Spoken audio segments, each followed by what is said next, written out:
Saan ho kaya nanggagaling na maging stable ang isip at damdamin ng isang tao? Okay? Pwedeng kung sa partner, ay hindi siya tumitingin sa iba, 'di ba? O kaya naman, laging may laman ng bulsa, ano't ano man mangyari, makatalisod ng flower base sa mall, okay lang 'yan. Kasi stable eh. 'Di ba no? Now, bilang mga mananampalataya, anak ng Diyos, ang Diyos po ay nagtuturo po sa atin na ang tunay na stability ay walang iba kundi ang kanyang katapatan. Okay? At yan po ang ating pag-uusapan, God's faithfulness. Ang faithfulness po ng Diyos ang pinakasentro ng tunay na integridad. Okay? God's faithfulness is at the very heart okay, of true integrity. Mga kapatid, ito po ang katapatan ng Diyos, ito ang tanging nagpapanatili sa tamang lugar at function ng lahat ng bahagi at elements hindi lang sa ating mundo kundi ng buong universe. Okay? Yan po ang katapatan ng Diyos. If there's no faithfulness, kapag wala pong katapatan, pag walang katapatan, the relationship or connection of everything will malfunction. Okay? Sa buhay mag-asawa, magkaibigan, okay, magkagrupo, kapag sabi nga no faithfulness, the relationship or connection of everything will malfunction. Ang mga planeta ay mawawala sa kanilang tamang orbit. Okay? Ang mga batas ng kalikasan ay hindi na magiging consistent. Sisikat ang araw kung kailan na lang niya gusto. Okay? Kung wala ang faithfulness ng Diyos, wala tayong anumang katiyakan sa buong universe. Okay? Colossians chapter 1 and verse 17, He is before all things, and in Him all things hold together. God's faithfulness is what holds this world together. Genesis chapter 8 verse 22, hanggang naririto't buo ang daigdig, tagtanim, tag-ani, palaging sasapit, tag-araw, tag-ulan, tag-init, taglamig, ang araw at gabi hindi mapapatid. Alam niyo po, itong pangako na ito ng Diyos ay sinabi niya nung matapos po yung baha. Okay? Nung time ni Noah. At mula nang ibigay ng Diyos ang pangakong iyon, alam niyo po ba, taon-taon ay may panahon ng pagtatanim at pag-aani. Taon-taon ay may tag-araw at taglamig. At hindi kailanman tumigil ang pag-ikot ng araw at gabi. Bakit? God is consistently faithful. Sabi mo sa katabi mo, tapat ang Diyos. Isaiah 11:5, faithfulness shall be the belt of His ways. Now, this time, tingnan po natin ang human unfaithfulness and God's faithfulness.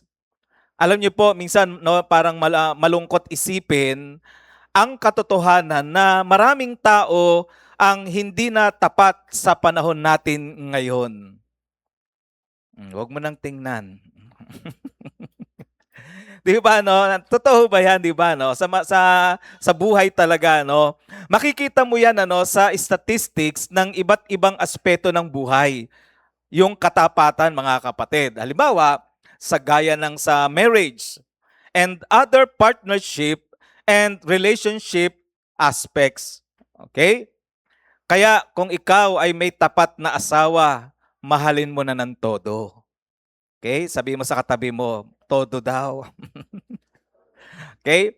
May mga hindi na naging tapat. Tingnan nyo, meron ng mga hindi naging tapat dahil tinamad na silang tuparin ang ipinangako po nila. Okay? Yung iba naman, maayos sa simula, pero kalaunan, pumalya na. Hindi na nila kinaya ang long-term commitment. Ang iba ay nadala sa tukso, takot, kahinaan, at impluensya ng ibang tao. Pero mga kapatid, no, ang lahat ng mga iyan, sa tao lang po yan applicable, hindi sa Diyos. Okay? Numbers 23:19, ang Diyos ay di sinungaling na tulad ng tao. Anumang sasabihin niya'y kanyang gagawin. Kung mangako man siya, ito'y kanyang tutuparin. Mga kapatid, ang Diyos ay hindi po gaya natin na pabago-bago po ang isip. Pag siya ang nangako, ginagawa niya. Tanungin katabi mo, ikaw, pag nangako, di ba? Okay, basahin nga po natin to mga kapatid. Lamentations chapter 3, 22 to 23. Sabay-sabay po tayo. 1, 2, 3, go!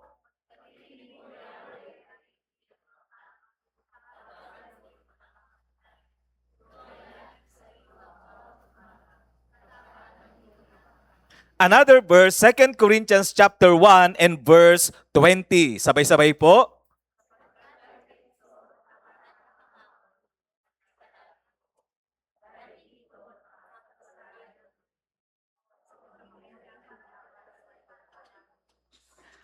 Ang faithfulness po ng Diyos ang nasa pinakasentro ng kanyang nilikha. At ito rin po ang puso ng kanyang mga salita, yung katapatan po ng Diyos. Joshua 23:14, alam ninyo sa inyong puso't kaluluwa na tinupad ng Diyos ninyong si Yahweh ang bawat mabuting bagay na ipinangako niya sa inyo. Wala siyang hindi tinupad. Ang tunay na kahulugan mga kapatid ng faithfulness ay ang pagtupad sa salita. And this is the truth about God, mga kapatid. Walang kahit isang pangako ng Diyos ang pumalya. Lahat ng kanyang ipinangako ay tinupad niya. Siya ay tapat sa pagtupad ng kanyang salita sa lahat ng oras at hindi siya nagbabago. Deuteronomy 7:9, therefore, know that the Lord your God, He is God. He is the faithful God. Kaya po mga kapatid, magmula po dito sa mga verses na binasa po natin, ang paksang ating bibigyan ng pansin ay ito. How does God's faithfulness affect me and you? Paano naaapektuhan ng faithfulness ng Diyos ang ating buhay? Number 1, it sets us free from worry. It sets us free from worry. Taas nga po ang kamay ng mga hindi maiwasang mag-alala. Ayan, di ba? Hindi maiiwasan talaga yan mga kapatid, di ba? Lalo na po kapag nasa paaralan ng inyong mga anak. Ano ang iniisip ng magulang? Safe kaya siya doon? Okay? Nag-aalala ka sa iyong kalusugan, sa pamilya, trabaho, sa kinabukasan, sa ekonomiya, at sa mga nangyayari sa mundo. Pero alam niyo po ba, ang faithfulness ng Diyos ang nagbibigay sa atin ng ganap na confidence sa bawat pangakong isinulat niya.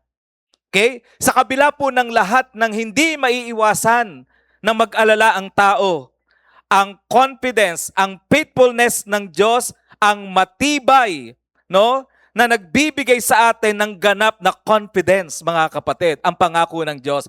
And these promises serve as the antidote to our anxiety and worry. Basahin nga po natin Hebrews 10:23, 1, 2, 3, go. Magpakatatag tayo sa ating pag-asa at huwag nang mag-alinlangan pa, sapagkat tapat ang nangako sa atin. Alam niyo po mga kapatid, kahit na present ang lahat ng dahilan na pwedeng mag-worry ang tao, kapag malinaw po sa atin na ang Diyos ay tapat, palalayain po tayo sa pag-aalala. Okay? Palalayain po tayo mga kapatid. Alam niyo po, iba yung meron talagang bagay na hindi maganda at talagang nakaka-worry. Nandyan po talaga yan. Pero kapag ang confidence po natin ay nasa Diyos, alam natin na kahit nandyan pa yan at kahit ilan pa yan, tapat ang Diyos. Okay? Habang nandyan, may kapanatagan at kapayapaan ng puso. Mahalaga po ba yan sa isang tatay? Mahalaga po ba ito sa isang nanay? Di ba? Mga kabataan, mahalaga po ba ito? Na kahit nandyan yung mga problema at suliranin, dahil alam mo na tapat ang Diyos, may kapanatagan ka. Okay? Pero kapag nandyan ang mga problema at suliranin, then malabo sa iyo na ang Diyos ay tapat. Ano nangyayari? Habang nandyan, lalo kang pumapangit. Habang nandyan, lalo kang mainisin. Habang nandyan, lalo kang magagalitin. Pero handyan din naman ang problema at pagsubok, pero dahil alam mo na tapat ang Diyos, lalo kang gumaganda at pumopogi sa kabila ng mga pagsubok. Amen, mga kapatid. Di ba, no? Kaya nga minsan nag-usap yung dalawa, no? Yung naniniwala sa faithfulness ni God at yung isa hindi. Dumating yung problema, sabay nilang nakita. Naku, thank you Lord. Salamat po. Alam ko, palalaguin mo po. Thank you Lord. Thank you Lord. Kadam. Nagtagpo yung dalawa. Di ba, nakita nyo, iisa ang nakita, pero magkaiba sila ng pagdadala. Okay? Pwede bang sabihin mo sa katabi mo, God is faithful. Okay? May pangako ang Diyos na para sa bawat sitwasyon na maaari nating harapin, mga kapatid. Okay? May pangako ang Diyos. Kaya napakahalaga ng devotion, ng meditation, ng pagbabasa ng Bible. Dahil ang Bible po ay nagtataglay ng salita niya at iyon ay mga pangako ng Diyos sa atin. Kaya nga, pag may dumarating, naglalakad, kumakatok na mga tatakutin po tayo, dahil meron tayong baon, may pangtapat po tayong pananaw. Makakahugot po tayo, mga kapatid. Di ba? Walang problema na wala siyang sagot. Kapag naunawaan mo ang katotohanan yan, mababawasan ang iyong pag-aalala. Okay? So ilan sa atin dito sumosobra na? Di ba? Sumosobra na sa pag-aalala. Di ba? No? Nababago na ang attitude, ang karakter, at eto minsan na nakalulungkot. Yung pinakamamahal mo't malapit sa iyo, siya ang number 1 na first prize na nakikinabang. Nakikinabang ng yung init, nakikinabang ng init ng ulo. Okay? Kaya mga kapatid, kapag naunawaan natin ang katotohanan na ang Diyos ay tapat, mababawasan ang ating pag-aalala. At kapag alam mong tapat ang Diyos, unti-unting nawawalan ng kapangyarihan ang pag-aalala sa buhay po natin. Okay? When you trust God's faithfulness, worry loses its grip and peace takes its place. Ang kapayapaan natin ay hindi po, tingnan nyo to, no? Yung kapayapaan po natin, hindi po ito nakasalalay kasi maayos ang sitwasyon. Ang tunay na kapayapaan ay nakasalalay sa katotohanang ang Diyos ay nananatiling tapat. Kahit pabago-bago ang ating mga sitwasyon. Kaya mga kapatid, number 1, it sets us free from worry. Ganoon nakakaapekto yung katapatan ng Diyos. At kapag alam natin, kapag nagrema sa atin, pinanghahawakan natin, it sets us free from worry. Pangalawa, it gives us confidence in prayer. It gives us confidence in prayer. Psalms 143 verse 1, Lord, hear my prayer, listen to my cry for mercy. In your faithfulness and righteousness, come to my relief. Alam niyo pa mga kapatid, no, noong 1900s, meron pong isang nagngangalang John G. Patton. Nagpasya po siya na iwan ang komportabling buhay sa Scotland upang dalhin ang ebanghelyo sa New Hebrides Islands. Ang name ng lugar na ito ngayon ay Vanuatu sa Melanesian region. Hindi ito isang ordinaryong mission field yung ginawa niya, yung pinuntahan niya. Bakit? Kasi kilala po itong isla sa karahasan at cannibalism. Okay? Kumbaga, kumakain sila ng mga tao, okay? Kung ano may mga meat, okay? Dahil dito, marami po ang nagsabi sa kanya, okay? Naku, huwag kang pumunta ron, mamamatay ka lang. Pero naniniwala si Paton na tinawag siya ng Diyos. Kaya tingnan nyo, no, isang gabi, habang nasa loob ng mission house si Paton at ang kanyang asawa, napansin po nila na may mga ilaw sa labas. Tapos tumingin po sila doon sa bintana, napapalibutan na pala ng mga armadong mandirigma ang kanilang bahay. So balak nilang sunugin ang bahay at patayin po yung mag-asawang misyonary. Wala silang matataguan, wala rin silang armas, wala silang ibang matatawagan. Kaya ang ginawa nila ay lumuhod at magdamag silang nagpray. Bakit? Sapagkat iisa lang ang meron sa kanilang paninindigan, tapat ang Diyos. So lumuhod sila, nagpray sila. Lumipas ang magdamag hanggang kinabukasan, walang gumalaw o lumapit man lang. Isa-isang nag-alisa yung mga taong nakapaligid sa kanila. Alam niyo po, paglipas po ng ilang taon at sa biyaya ng Diyos, ang pinuno ng tribong iyon ay nakakilala kay Lord. Yung pinakapinuno. Ngayon, isang araw, tinanong ni Paton. Naalala ni Mr. Paton, sabi niya, tinanong niya yung leader, no? Sabi niya, noong gabing pinalibutan ninyo ang aming bahay, bakit hindi ninyo itinuloy ang pag-atake? Alam niyo po, sumagot yung leader kasi sabi niya, napakaraming sundalong nakapaligid sa bahay ninyo. Nakita namin silang lahat. Matatangkad na lalaki na nakasuot ng makikinang nakasuotan at may mga espada. Natakot kami. Alam niyo po, natigilan si John Paton. Alam niyang walang kahit isang sundalo sa paligid ng kanilang bahay noong gabing yon. Ibig sabihin, habang sila ay nananalangin, ang Diyos ay kumikilos. Okay? Palakpakan nga po natin si Lord.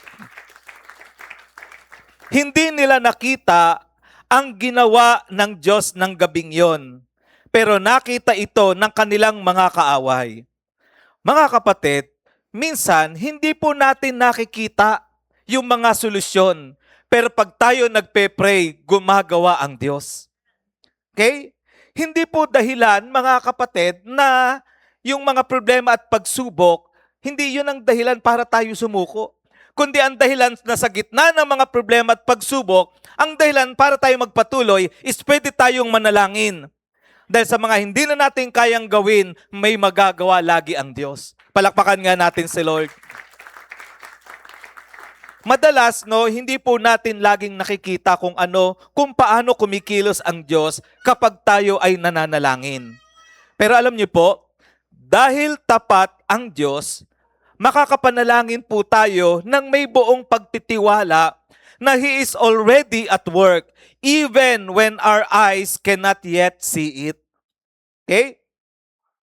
Ang tanging matatag na haligi sa gitna ng lahat ng nakakalito at nakakatakot na pangyayari ay ang katapatan at pagiging mapagkakatiwalaan ng Diyos. Kaya mga kapatid, palakasin natin ang ating personal na pananalangin. Okay? Kung dati po, nag-i-spend tayo ng ilang oras ba, nagmumukmok, ilang oras na tampo, ilang oras na nagwo-worry, yung oras na yun tapyasan natin unti-unti hanggang sa matutunan natin na sa lahat ng sitwasyon, tayo dudulog sa Panginoon. Okay? Ang tanong mga kapatid, paano natin malalaman na dinirinig ng Diyos ang ating panalangin? Dahil likas sa kanyang karakter ang maging tapat, maging consistent, tumulong sa kanyang mga anak. Jeremiah 33:3, kung mananalangin ka sa akin, tutugunin kita at ipapahayag ko sa iyo ang mga bagay na dakila at mahiwaga na hindi mo pa nalalaman. Okay? Mga kapatid, ang panalangin ay hindi sayang na oras. May pasanin ka ba? Then ipag-pray mo. Bakit? Tapat ang Diyos. Anuman ang issue o takot sa buhay na gumagambala sa kapayapaan mo, ipag-pray mo dahil tapat ang Diyos. Pwede ba nating sabihin, tapat ang Diyos? Okay? Sa tuwing tayo ay nananalangin, nakikipag-usap tayo sa iisang Diyos na tapat. At dahil siya ay tapat, maaari tayong manalangin with confidence, mga kapatid. Hindi lang po yung babulaklak na salita, di ba? Kundi sa likod ng ating isipan, yon ang ating pananampalataya. Habang nagpe-pray, yung anak nating may sakit, nakikita natin kumikilos ang Diyos. I remember one time, nung may lagnat yung aming anak, siyempre, ipagpe-pray. Then nung ipagpe-pray na, alam niyo po ang pinakita sa akin ng Panginoon kung sino siya nung time na nandito sa lupa. Ay naalala ko, from the Bible, ipinakita sa akin ni Lord yun, from the Bible, na nung nandito siya, yung mga may ketong gumaling, yung mga may lagnat pinagaling, yung mga may sakaramdaman pinagaling. At alam niyo po ba, habang nagpe-pray mga kapatid, yung prayer ko, nagiging confident ako mga kapatid to pray. Why? Kasi yung kinakausap kong Diyos, siya ay Diyos ng himala. Amen mga kapatid? Kaya kapag tayo po mga kapatid, alam natin na ang Diyos ay tapat, talagang nag-reveal, malinaw ito sa atin, it gives us confidence in prayer. Number 3, it moves us to worship. Alam niyo po, kapag tapat, malinaw sa atin na tapat si Lord, mahahalata sa pagsamba po natin. Sa pagsamba. Ano po yung pagsamba? Yung Sunday worship, yung pakikinig ng Christian songs, at eto pa, yung mga praise and worship na ginagawa po natin. Kapag malinaw sa iyo na tapat ang Panginoon, anuman ang suliranin, na kapag ikaw ay pumunta ng church, tapos ang bigat-bigat ng yung pinagdadaanan, tapos kumakanta, di ba? Naranasan nyo na ba yung ang saya-saya nung kanta, palakpakan ng lahat, mga nagagaganon pa, ikaw nakaganyan lang umiiyak ka? Bakit? Kasi nakikita mo na sa lahat ng pinagdadaanan mo, yung Diyos na sinasamba mo, ang kikilo sa buhay mo. Okay? At dahil doon, hindi ka man yung ganon ng ganon, pero because yung worship mo is nakakonect na sa Diyos yung puso mo, that is worship. At yung iba naman, kaya talagang ibang klase, ang worship nila yung parang pinakyaw na yung taas ng kamay. Talaga namang, sige, sa'yo na lahat ng taas ng kamay. Pero hindi naman dahil gano'n. Ang ibig lang sabihin, malinaw sa Kanya na tapat ang Lord at karapat dapat na itaas ang kamay sa Kanya bilang pagsamba. Okay? It moves us to worship. At once na naunawaan mo, lalo na kapag naranasan mo ng personal ang faithfulness ng Diyos, anong gagawin? Nako, pupunuin din nito ang puso mo ng pagpupuri. Kaya pupunuin ng pagpupuri. Minsan, nagdadrive ka, naglalakad ka, namamalengke ka, dahil naranasan mo yung faithfulness ni God, kanta ka ng kanta. Okay? Psalms 89, 1 and 2, I will sing of the Lord's great love forever. With my mouth, I will make your faithfulness known through all generations. I will declare that your love stands firm forever, that you have established your name, your faithfulness in heaven itself. Now, take note mga kapatid, kung ano ang yung sinasabi nung sumulat, nung binasa po natin. Hindi niya sinabi na, I will think about your faithfulness. Hindi ganon ang pagkakasabi. Hindi niya rin po sinabi na, I will study your faithfulness. Alam niyo, ang sabi niya, I will sing your faithfulness. Kapag tunay mong naranasan ang faithfulness ng Diyos, hindi mo kayang manahimik at kimkimin lang ito sa iyong puso. Anong gagawin? Gusto mong ipagmalaki ito. Gusto mong ikwento sa iba, testimony. Okay? Gusto mong awitin ito. Itataas ang iyong kamay at sasabihin, Lord, salamat po. Salamat po sa hindi mo pagsuko sa akin. Salamat po, Panginoon, sa hindi mo paglimot sa akin. Salamat po dahil nanatili kang tapat kahit maraming beses akong nagiging hindi tapat. Okay? Isang katotohanan na dapat matutuhan ng bawat mananampalataya. Hanggat hindi po tayo natututong tunay na sumamba, mga kapatid, hindi po natin lubusang na-enjoy ang Diyos. Okay? At hanggat hindi tayo natututong magpuri, marami tayong pagpapalang hindi natin lubos na nararanasan. Ang worship ay hindi lang bahagi ng ating Sunday celebration. Ito ang natural na tugon ng isang pusong nakakaranas ng katapatan ng Diyos. Kapag tunay mong naunawaan kung gaano katapat ang Diyos, hindi mo na kailangang pilitin ang sarili mong sumamba. Psalms 92, 1 and 2, "It is good to praise the Lord and make music to your name, O Most High, proclaiming your love in the morning and your faithfulness at night." Now, ano po ba yung picture? Tingnan natin to, yung picture of worship. Naunawaan ko po na hindi lahat po ng araw ay maganda ang nagaganap sa buhay mo. Naunawaan po natin yon. Minsan nga, puro problema. Minsan nakakapagod. Minsan nga, umiiyak ka pa. Nakakaranas ng disappointment. Pero mga kapatid, hindi mo maitatanggi. Hindi ka pinababayaan ng Diyos. Okay? Pag nag-reflect ka sa bawat araw ng ating buhay, iisa ang magiging conclusion ng reflection mo. Ano yon? Great is thy faithfulness. Pwede ba nating basahin ng malakas? 1, 2, 3, go! Amen. Number 4, it gives us encouragement. Alam niyo po, pag malinaw sa atin na tapat ang Diyos, na-encourage po tayo. Alam niyo po ba, nang tawagin ng Diyos si Jeremiah, ganito ang conversation nila. Tingnan natin yung conversation ni Lord at ni Jeremiah. Sabi ni God, "Jeremiah, nais ko na ikaw ay maging tagapagsalita ko sa aking bayan.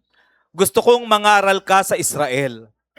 Now, tingnan niyo yung sagot ni Jeremiah. Sabi niya, "Pero Lord, makikinig ba sila?" Sabi ni God, "Hindi." Nagtanong ulit si Jeremiah, "Magbabago po ba sila?" Ang sagot ni God, "Hindi." "Tatanggipin ba nila ang mensahe?" Ang sagot ni God, "Hindi." Imagine, tingnan niyo mga kapatid, tinawag ka ng Diyos sa isang ministry na alam mo nang hindi magiging successful. Nasaksihan ni Jeremiah ang unti-unting pagbagsak ng buong Juda. Nakita niya yon, mga kapatid.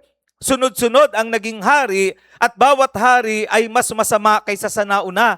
Lalong lumala ang kasamaan ng bansa. At habang lalo namang nagiging masigasig si Jeremiah, habang nagpipreach siya, lalo rin siyang hindi pinapakinggan. Hindi lamang siya binabaliwala, ay grabe, inusig pa siya at inaabuso.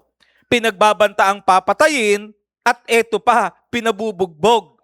Itinapon pa siya sa isang maputik na balon. At nang lusubin ng Babylon at yung Jerusalem, alam niyo po ba, personal po na nakita ng Jeremiah ang isa sa pinakamadilim na bahagi na kabanata sa kasaysayan ng Israel. Nakita niya ang mga taong namatay sa gutom, ang pagkalat ng sakit, ang pagbagsak ng pader ng lungsod, ang pagkamatay ng napakaraming mamamayan, ang pagkabihag sa mga pinuno ng kanyang bayan, at sa huli, ang pagkasunog ng templo ng Panginoon. Ayon sa tradisyon, matapos ang lahat ng ito, alam nyo, umakyat si Jeremiah sa Mount Olives. Nakasuot ng basahan, wasak ang puso. Tahimik na pinagmamasdan ang Jerusalem habang nilalamon ito ng apoy. Kaya hindi po katakataka na ganito nagsimula yung aklat ng Lamentations, yung panaghoy. Ibig sabihin, matinding pagluluksa o labis na pagdadalamhati. At si Jeremiah ay tinaguriang the weeping prophet. At may dahilan siya upang umiyak. Okay? May dahilan siya para umiyak, mga kapatid. Hindi lang dahil bumagsak ang isang lungsod, hindi lang isang lungsod, kundi bumagsak ang lahat ng kanyang pinanghahawakan. Ang tindi, no? Parang gumuho ang lahat ng pangako ng Diyos. Nangako ang Diyos kay Abraham ng isang dakilang bansa. Pero eto, kita niya, gumuho. Nangako siya kay David ng isang trono. Nangako siya ng isang Mesayas na maghahari mula sa Jerusalem. Pero ngayon, wala ng Jerusalem. Wasak ang templo, wala na ang trono. Parang wala ng pag-asa. Okay? Parang wala na. Kaya, tingnan mo yung katabi mo. Kung siya kaya si Jeremiah, ano ang gagawin niya?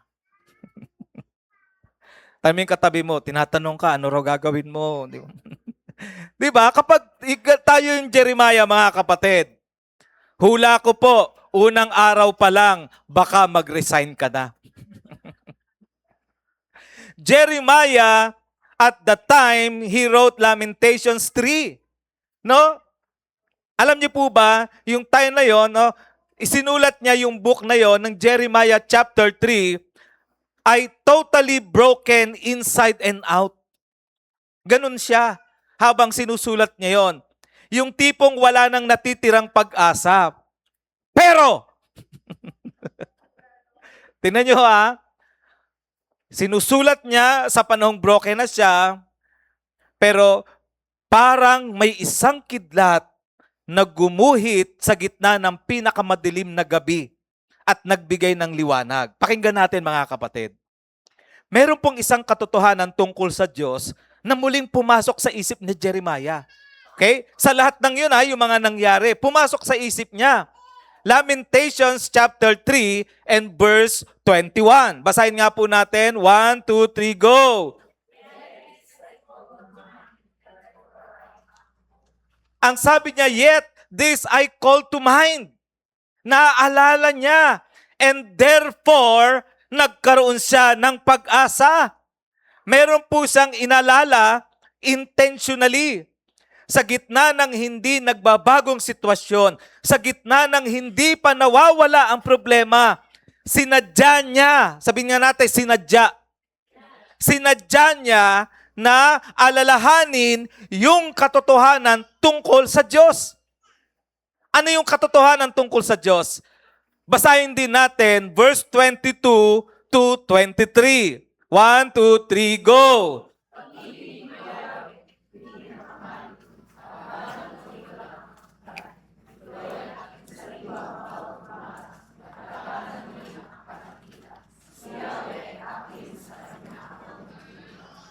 Grabe, no? Ano po yung important lesson natin dito? Madaling ma-encourage kapag nakaka-encourage ang sitwasyon. Tama ho ba yun? Di ba, no? Madaling ma-encourage. Lumalapit pa, hindi, okay na ako, brad, okay na ako. Bakit? Hindi, sisiw lang to, kayang-kaya to. Madaling ma-encourage kapag nakaka-encourage ang sitwasyon.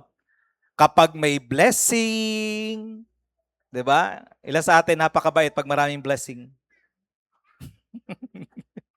Okay? Totoo naman talaga, diba? No? Pero tingnan niyo to. Kapag may blessing, walang sakit, walang problema, walang pagsubok, umaasenso, maganda ang relasyon, masasarap ang pagkain. Okay? Nako, walang hindi ma-encourage kapag ganyan ang kalagayan. Okay? Kung umaayong ka, say amen. O, tinan nyo, ang ganda ng isabi. Amen. Talaga. Di ba, no? Ngunit, kapag dumaraan ka sa pinakamahirap na panahon ng buhay, sabi mo sa katabi mo, eto na, eto na. Kapag dumaraan sa pinakamahirap na panahon ng buhay, paano ka mananatiling encouraged? Paano, di ba, no? Alam nyo, yun ang lesson sa buhay ni Jeremiah. In times of severe difficulties, kailangan mong itigil ang pakikinig sa sarili mong damdamin at simulang kausapin ang iyong sarili gamit ang katotohanan ng salita ng Diyos.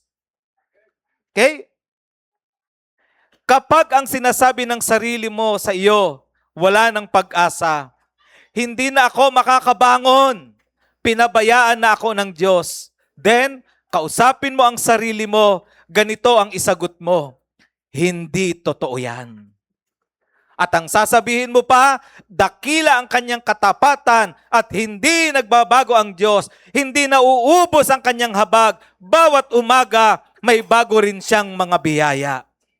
Diba? Ganun natin nire-remind. Diba? Huwag mo naman gagawin niya pag naglalakad ka papuntang mall. Diba? Wala na ako pag-asa. Hindi, meron pa. Hanggang dito na lang buhay ko. May pag-asa pa. Diba? Sabi mo sa kapatid mo, katabi mo, iba na yon. Pero ang ibig lang sabihin meron tayong ganung pagkatao. Yun yung Christian life natin. Amen. Diba? No? Our Christian life is not because we are attending a church. Our Christian life, mga kapatid, ay resulta ng salita ng Diyos. Dahil ang gumawa ng buhay na yon, walang iba kundi si Kristo. Kaya isabuhay po natin yung ganung buhay na ibinigay na nasa atin na, mga kapatid. You don't have to see God working to believe He is faithful. Okay? One day, you look back and realize He never stopped working. Look at you now. Look at you now.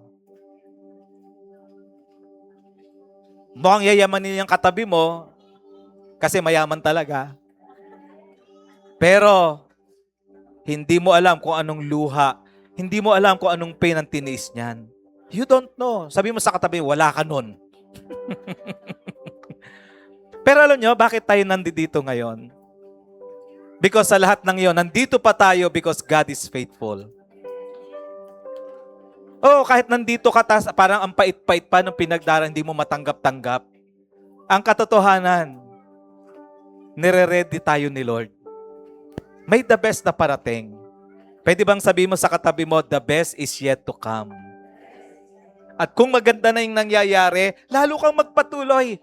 Kasi the best is yet to come. Okay? Marahil, sa oras pong ito, baka mamaya, meron po sa atin na meron ng napakatagal na pinag-aalala o nag-aalala sa isang bagay. Baka nga hanggang ngayon, bit-bit mo pa rin yung parehong problema na yan. Pareho pa rin yung sitwasyon at parang wala pa rin nangyayari. Huwag mong hayaang ang nakikita mo ang magdikta ng paniniwala mo tungkol sa Diyos. Hayaan mong ang katapatan ng Diyos ang magdikta sa pananaw mo ay sa sitwasyon mo. Kung kailangan mong maghintay, then maghintay. At habang naghihintay, worship God.